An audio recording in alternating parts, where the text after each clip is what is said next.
Greenwood, Louisiana, had once been a thriving town, a place where families built their futures and businesses flourished. But those days were long gone. Now, the streets were ruled by fear, the police turned a blind eye to the rampant crime, and the city's fate lay in the hands of the criminal underworld. At the top of the food chain stood the Black Cobra Cartel, a ruthless syndicate that operated with impunity. Its influence extended from the lowest drug dens to the highest offices of power, ensuring that no one could challenge its reign without facing brutal consequences. Darius Holloway had seen his share of violence. A former special operations officer, he had spent years honing his skills in the field, serving his country with unwavering dedication.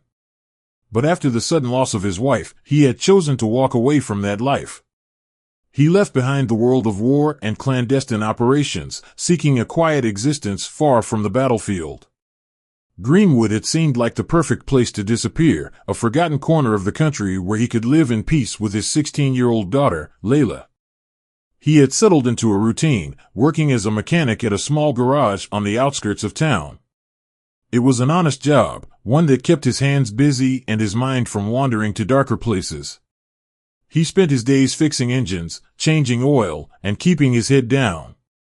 He avoided trouble, steered clear of the city's criminal elements, and focused solely on raising Layla. She was his world, the one thing that kept him grounded. He had promised her a normal life, a future untainted by the ghosts of his past. But Greenwood was not a city that allowed for happy endings. The Black Cobra Cartel operated with brutal efficiency, its members enforcing their rule through fear and violence. The police, either too afraid or too deep in the cartel's pockets, did nothing to stop them. The city's residents had learned to live under their shadow, knowing that any resistance would be met with swift and merciless retaliation. Those who owed debts paid them in cash or blood. Those who crossed the cartel simply disappeared. One evening, Layla failed to come home. At first, Darius thought she had stayed late at a friend's house. Maybe she had lost track of time or her phone had died. But as the hours stretched on with no word from her, unease settled in his gut like a lead weight. He called her friends, checked the usual places she might go, but no one had seen her. Panic gnawed at the edges of his mind, but he forced himself to stay calm. Layla was smart, careful, she wouldn't have put herself in danger. But as the night deepened, that reassurance crumbled. By morning, he was at the police station, demanding action. The officers listened, nodded, made empty promises to look into it. He could see the indifference in their eyes, the subtle glances exchanged between them. They knew something. And they weren't going to help. It took 2 days for him to find out the truth. Layla had been taken by mistake. The cartel had been after someone else, a girl who owed them money. A case of mistaken identity, a simple error that meant nothing to them but had shattered his world. Her body was found in an abandoned house on the outskirts of town, discarded like trash. The message was clear. It wasn't just about settling debts. It was about control, about making sure everyone understood that no one was beyond their reach. Darius stood outside that house, staring at the police tape fluttering in the breeze, his hands clenched into fists. The pain was suffocating, a black hole that threatened to swallow him whole. But beneath it, something else began to take shape, a cold, unrelenting fury. He went back to the police, demanding justice. He received nothing but silence and tired excuses. The officers wouldn't touch the case. They wouldn't go after the cartel. The realization hit him like a hammer, no one was going to help. The law meant nothing in Greenwood. He had spent years running from violence, convincing himself that he could live a different life. That he could be a father, a normal man. But the city had taken the only thing that mattered to him. And if the law wouldn't deliver justice, he would. There was no hesitation. No second thoughts. The decision had been made the moment he saw Layla's body. Darius Holloway was going to war. Darius Holloway had spent years trying to leave behind the instincts that had been drilled into him during his time in special operations. He had buried them under the mundane routine of fixing engines and changing tires, convincing himself that he was done with war. But Greenwood had forced his hand. Layla was gone, and no amount of grieving would change that. The only thing left for him was vengeance. He started with information. War wasn't won through brute force alone. It required precision, patience, and strategy. The Black Cobra cartel was powerful, but no organization was invincible. It had weak points, and Darius would find them. He spent his nights watching, learning, moving through the city's underbelly like a ghost. The cartel operated in layers. At the top sat Malcolm O.G. Harris, the man who controlled it all. Beneath him were lieutenants, enforcers, drug suppliers, and street-level dealers who kept the operation running. Corrupt police officers ensured that no real opposition ever formed. He identified his first target, Lamont Lowe Harris, Malcolm's nephew.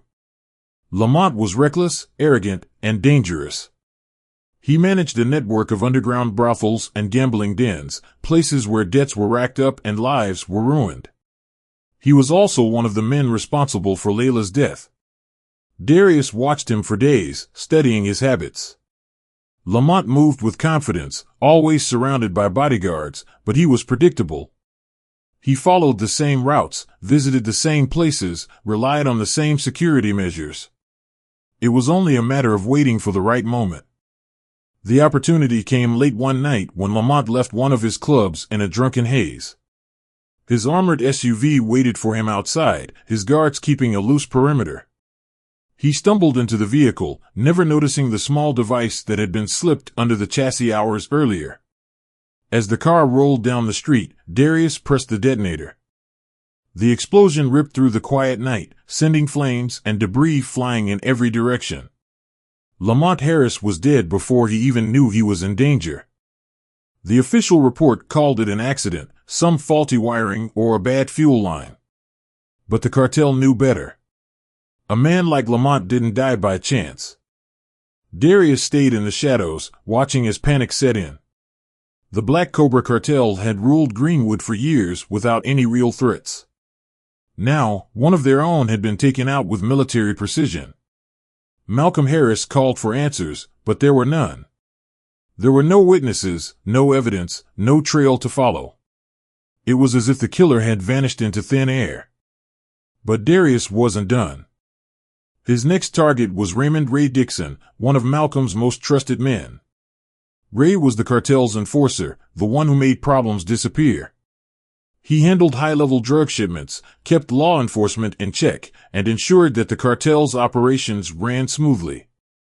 Unlike Lamont, Ray was cautious. He didn't take risks. His house was a fortress, his security detail tight. Darius knew he couldn't strike from a distance this time. This would require a direct approach. He planned meticulously, mapping out every entrance and exit, every guard rotation, every possible variable. When the night came, he moved with the silence of a predator. He cut power to the estate, plunging it into darkness. The security cameras blinked out, alarms silenced. Then, one by one, he eliminated the guards, striking with precision and efficiency. By the time he reached Ray's bedroom, the man barely had time to register what was happening before it was over. Darius didn't just kill him. He left a message. When Ray's body was found the next morning, it was displayed prominently at the mansion's entrance. His throat had been slit, and on his chest, a symbol had been carved, a mark from Darius's former military unit. It was a warning. The cartel erupted in chaos. 2 high-ranking members had been taken out in less than a week, and no one had a clue who was responsible. Malcolm Harris tightened security, doubling his guards, issuing orders for immediate retaliation. Anyone with even a hint of suspicion was questioned, tortured, or killed. But Darius remained invisible. He wasn't just killing members of the cartel. He was dismantling their empire piece by piece, tearing at the foundation until it crumbled. The war had begun, and Greenwood would never be the same again. Malcolm O.G. Harris had built his empire on fear. For years, the Black Cobra cartel had ruled Greenwood with an iron grip, eliminating rivals and crushing any signs of defiance. He had seen threats before: rebellious dealers, rival gangs, even ambitious lieutenants trying to rise above their place. But this was different. The attacks were too precise, too methodical. Whoever was behind them wasn't acting out of desperation or greed. This was a calculated dismantling of his organization, and he had no idea who was responsible. His frustration boiled over into fury. He ordered his men to sweep the city, to find anyone who might have information. Streets once controlled by silent intimidation now ran red with blood. Suspected informants were dragged from their homes, tortured for answers, then discarded like garbage. Dealers who had lost product or money were executed in the open as a warning. The police did nothing. Those not already bought by the cartel were too afraid to interfere. The people of Greenwood understood the message. Questioning the Black Cobras meant death. Despite the chaos, Darius remained undetected. He had expected retaliation, had counted on it. The cartel's brutality only made them more predictable. While they tore through the city in search of phantoms, he moved in the shadows, striking where they least expected. He had no intention of stopping. His strategy evolved. Killing high-ranking members had sent a message, but to truly cripple the cartel, he had to cut off its resources. He targeted their supply lines, intercepting drug shipments before they reached their distribution points. He torched warehouses filled with cash and narcotics, leaving behind nothing but smoldering ruins. Each loss tightened the noose around Harris's empire, chipping away at the cartel's influence and sowing fear among its ranks. The cartel fought back, but they were at a disadvantage. Darius wasn't a rival gang leader looking to seize power. He had no organization to infiltrate, no allies to threaten, no territory to defend. He was one man, moving unpredictably, attacking from the darkness and vanishing before they could react. Every strike he made forced them into a defensive position, turning their own paranoia against them. In response, Harris made a desperate move. He put a price on Darius's head. The bounty spread through the criminal underworld like wildfire. Hitmen, gangsters, and even some corrupt officers began hunting for him, hoping to cash in. The city became a minefield. Every alley, every street corner, every set of watchful eyes became a potential threat. Darius adapted. He stayed mobile, never returning to the same place twice. He used abandoned buildings as temporary hideouts, moved through sewers and service tunnels, and avoided all digital footprints. But he knew it was only a matter of time before someone got close. He needed to strike another decisive blow, something that would push the cartel further into collapse. That opportunity came in the form of Elijah Butch Carter, a key player in Harris's operation. Butch ran the city's underground fighting rings and controlled much of its trafficking operations. He was ruthless, known for turning desperate men into disposable fighters and young girls into commodities. His club, Inferno, was his fortress, a high-end establishment where Greenwood's elite mingled with criminals and where blood was spilled for entertainment. Darius set his sights on Butch. He spent days planning the attack. The club was well guarded, filled with armed men, and monitored by surveillance. A direct assault would be suicide. Instead, he used deception. A well-placed explosion in a nearby district created just enough chaos to thin the security presence at the club. By the time the first guards noticed something was wrong, he was already inside. He moved with ruthless efficiency, eliminating Butch's men in near silence. The first to fall were the ones guarding the back entrances, their bodies hidden in the shadows. Inside, the chaos erupted. The sudden loss of power plunged the club into darkness, and before security could react, Darius struck. He moved through the rooms like a phantom, cutting down anyone who stood in his way. Panic spread as gunfire echoed through the halls, drowning out the distant sounds of sirens. Butch never saw him coming. The man tried to run, but there was nowhere to go. Darius caught him in his office, his usual arrogance replaced by fear. The end was quick, final. By the time the police arrived, the club was a massacre site. Butch and nearly all his men were dead. The Black Cobras had lost another pillar of their empire, and this time there was no mistaking the message. Greenwood trembled in the aftermath. Harris's empire was crumbling, and for the first time in years, the cartel feared something other than itself. Malcolm Harris had built his empire through dominance and fear. For years, he had crushed opposition before it could take root, ensuring that Greenwood remained under his control. But now, his once unshakable cartel was crumbling. His men were dead. His resources were vanishing. His allies were turning their backs on him. He had lost lieutenants, enforcers, and now one of his largest revenue streams.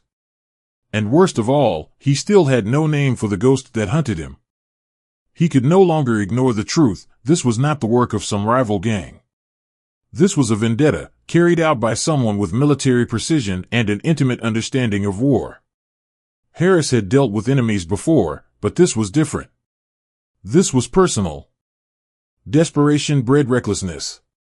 He needed to regain control before his empire collapsed completely. He gathered the remaining leaders of his criminal network and issued a decree: find the man responsible and kill him. It didn't matter how. It didn't matter who had to die in the process. He doubled the bounty, putting every street-level thug, hired gun, and corrupt cop on high alert. The city became a hunting ground. Anyone who so much as whispered about the attacks was silenced. Informants turned up dead. Safe houses were raided. Greenwood became a war zone. At the same time, Harris turned his sights on his rivals. His organization was bleeding, and weakness invited challenge. If he didn't act now, other criminal factions would move in, carving up what remained of his empire. He sent his soldiers into the streets, launching preemptive strikes against competing gangs and syndicates. Shootouts erupted across the city. Bodies piled up in alleys and backrooms. The police, already deep in the cartel's pocket, stood by as the city descended into bloodshed. Darius watched the chaos unfold from the shadows. He had known this moment would come. He had pushed Harris into a corner, and now the man was lashing out in every direction, trying to find an enemy he couldn't see. But it didn't change anything. The mission wasn't over. The war wasn't won. Harris still held power, and as long as he did, Greenwood would never be free. The time for precision strikes had passed. It was time for something bigger. Darius set his sights on one of the cartel's largest drug warehouses, a facility that processed and stored shipments before they were distributed across the state. The location was heavily guarded, a fortress built to withstand both police raids and rival attacks. But Darius wasn't coming as a rival. He wasn't coming to take the drugs. He was coming to destroy them. He spent days planning the assault. Surveillance revealed guard rotations, entry points, security vulnerabilities. He needed an approach that would maximize destruction while leaving no room for counterattack. He prepared explosives, mapping out key structural points that would ensure the entire building went up in flames. When the night came, he struck without hesitation. Moving under cover of darkness, he eliminated the outer guards before they could raise an alarm. Silent. Efficient. Inside, workers moved with routine precision, unaware of the storm about to hit them. Darius set the charges, each placed with precision to trigger a chain reaction. Then he moved to the upper levels, taking out key personnel, ensuring that no one could stop what was coming. As he made his way to the exit, he triggered the first detonation. The explosion tore through the facility, igniting chemical stockpiles and fuel reserves. Fire spread in an instant, consuming everything in its path. The shockwave shattered windows in nearby buildings, sending flames and debris skyward. The inferno raged through millions of dollars worth of product, cutting deep into the cartel's financial arteries. By the time emergency responders arrived, there was nothing left to save. The loss was catastrophic. Harris had already been fighting to maintain control, but this was the final blow. Without supply, without product, without revenue, the Black Cobra cartel could no longer function as it had. It was on the verge of collapse. But Harris wasn't finished yet. Desperation forced him to make his final move. If he couldn't find the man responsible, he would attack where it hurt the most. Darius received the message in the early hours of the morning. Moses Grayson was missing. Moses had been more than a friend. He had been the one person Darius could trust, the one who had given him a place to build a new life when he had left the military behind. Now, he was a hostage. Harris had taken him, knowing that it would force Darius out of the shadows. There was no choice. The mission was no longer about tactics or precision. It was no longer about dismantling an empire from the inside. This was personal. Darius didn't wait. He didn't plan. He didn't hesitate. He armed himself, gathered everything he needed, and went straight to the one place he knew Harris would be. The cartel's main stronghold. There would be no more hiding. The war would end tonight. Darius moved through the darkness with the precision of a hunter closing in on his prey. The Harris estate loomed ahead, an opulent fortress built on blood money and fear. High walls, surveillance cameras, and armed guards made it nearly impenetrable to an ordinary enemy. But Darius was no ordinary enemy. He had spent years perfecting the art of infiltration, moving unseen, eliminating threats before they even knew he was there. He had no intention of leaving without Moses. The perimeter was heavily guarded. Cartel soldiers patrolled in pairs, scanning the grounds for any sign of intrusion. The air was thick with tension, the entire compound on high alert after the destruction of their drug warehouse. Malcolm Harris knew an attack was coming. What he didn't know was that it was already here. Darius struck without hesitation. He moved with calculated efficiency, dispatching the first two guards with silenced shots before they could react. Another went down as he turned a corner, his body slumping against the wall without a sound. He disabled the security system, cutting the feed to the cameras, leaving the estate blind to his movements. He pushed forward, clearing the outer buildings and making his way toward the main house. The closer he got, the more resistance he encountered. Harris had fortified his stronghold, placing guards at every entrance, every hallway, every room that might serve as a choke point. Darius welcomed the challenge. The first firefight erupted near the back entrance. A guard turned the corner just as Darius advanced, his weapon raising in alarm. A single shot to the chest ended him before he could call for backup. The silence didn't last. Another guard spotted the body and shouted a warning. The compound erupted into chaos. Gunfire tore through the night as Darius pressed forward. He moved fast, staying low, using the architecture for cover. He fired with deadly accuracy, each shot taking down another enemy. Bullets ricocheted off stone walls, shattering glass, splintering furniture. Bodies dropped one by one, but they kept coming. Harris had stacked the estate with men willing to die for him, but it didn't matter. Darius had come too far to stop now. A bullet grazed his side, searing pain cutting through the adrenaline. He ignored it, pressing forward, clearing room after room. Blood stained the marble floors, the once pristine corridors now a battleground. He was getting closer. Moses had to be alive. Darius found him in a locked room on the second floor, bound to a chair, bruised but breathing. Relief flooded through him, but it was short-lived. More footsteps pounded up the stairs. They were waiting for him. Darius turned to face Malcolm Harris. The cartel boss stood at the far end of the hallway, flanked by his remaining enforcers. Unlike his men, Harris wasn't panicked. He was calm, collected, even smirking. He had ruled Greenwood for years, had built an empire out of violence and control. He wasn't ready to let it all slip away. Then the gunfire started. Darius dove for cover as bullets ripped through the walls. The mansion became a war zone, gunshots echoing off the high ceilings, filling the air with smoke and dust. He moved fast, returning fire, taking down one of Harris's men. The cartel's forces were dwindling, but they still outnumbered him. Another bullet tore through his shoulder, but he pushed through the pain. He had fought through worse. He kept moving, kept shooting, kept killing. One by one, Harris's men fell. Then, only Harris remained. The crime lord turned and ran. Darius didn't hesitate.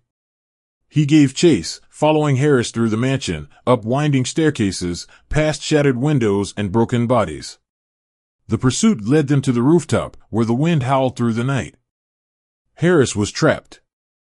The man who had ruled Greenwood with an iron fist for years now stood at the edge of his empire, facing the one enemy he couldn't kill. He reached for his gun, but Darius was faster. The final fight was brutal. Fists connected with flesh, blood sprayed across the rooftop. Harris fought with desperation, but he was no soldier. Darius was. The struggle ended as Harris staggered backward, his balance lost. There was nowhere left to run.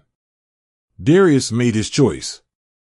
Harris's body hit the pavement below, the sound drowned out by the distant wail of sirens. The police arrived too late.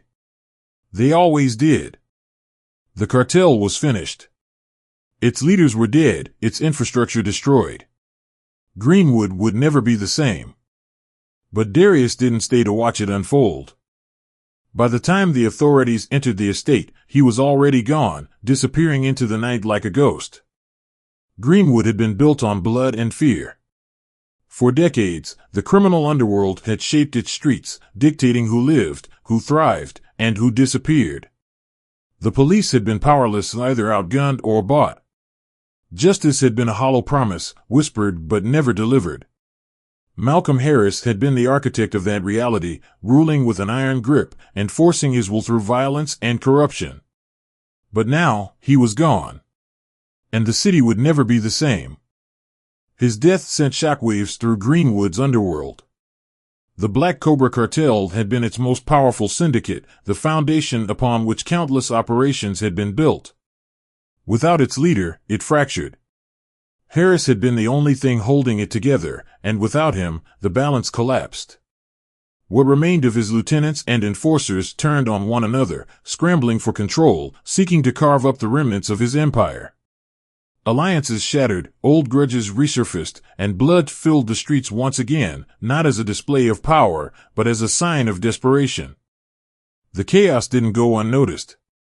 For the first time in years, the police were no longer acting as an extension of the cartel. The officers who had lined their pockets with dirty money found themselves exposed. With no one left to protect them, they became targets, hunted by the very criminals they had once shielded. Some fled. Others tried to cover their tracks. A few even attempted to fight back, but their influence had vanished along with Harris. The state government intervened, sending in federal investigators to untangle the web of corruption. Grand juries were assembled, subpoenas issued. High-ranking officials were pulled from their positions. Bank accounts were frozen, assets seized.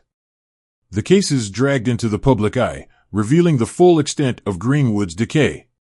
The people who had suffered under the cartel's rule, the families torn apart by drugs, the business owners extorted into silence, the neighborhoods turned into battlegrounds, finally saw the system begin to crack. But even as the city moved toward change, one question remained unanswered. What had happened to the man who started it all? There was no official record of Darius Holloway. No fingerprints at crime scenes. No surveillance footage placing him at the heart of the destruction. The police had theories, but nothing concrete. To the outside world, it was as if the Black Cobra Cartel had simply imploded, a victim of its own brutality. But those who had lived in Greenwood knew better. Rumors spread through the streets, whispered among the criminals who had survived the purge. They spoke of a man who had moved through the city like a phantom, striking down the cartel's strongest men with the precision of a trained assassin. Some called him a soldier, others a ghost. The name Shadow Executioner took root, passed from mouth to mouth, gaining mythic weight with each retelling. Some believed he had died that night, buried beneath the chaos he had created. Others swore he was still out there, watching, waiting for the next name to carve into the city's history. No one knew the truth. Greenwood changed in the months that followed. The new administration promised reforms, vowing to cleanse the city of the corruption that had rotted it for years.